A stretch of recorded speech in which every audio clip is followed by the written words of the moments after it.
আসসালামু আলাইকুম দেশবাসী, আশা করি ইনশাল্লাহ ভালো আছেন। ঢাকা, চিটাগাং, চট্টগ্রাম যানবাহনের থেকে যত নিরাপত্তা থাকতে পারেন। রোজারিতে অনেক মানুষ মারা গেছে, অনেক মানুষ অ্যাক্সিডেন্ট হয়েছে, অনেক মানুষ দুর্ঘটনা হয়েছে।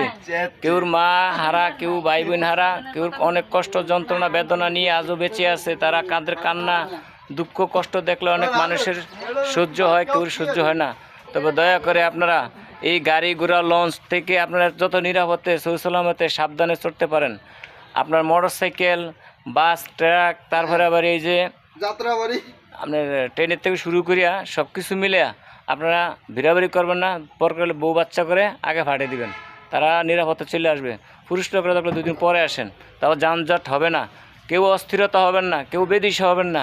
জীবনের দাম অনেক কিছু, আপনার যে কোনো মুহূর্তে জীবনটা চলে যেতে পারে, তখন পরিবার কান্না ছাড়ার কিছু না। এই দেশ সময় সবাই আশা করে রয়েছে, ভাই বোন মা বাপ সবাই আশায় আছে যায় সবাই নিয়ে হয়তো গরুর গোস্ত বা খাইব বা একসাথে ঈদ করবে। তবে আশা করি ইনশাল্লাহ আপনারা সবাই আমার এই কথা মনোযোগ দিয়ে শুনবেন, মাথা ঠান্ডা রেখে গাড়ি চালাবেন, যানবাহন থেকে শুরু করে ইনশাল্লাহ। আল্লাহ হাফেজ।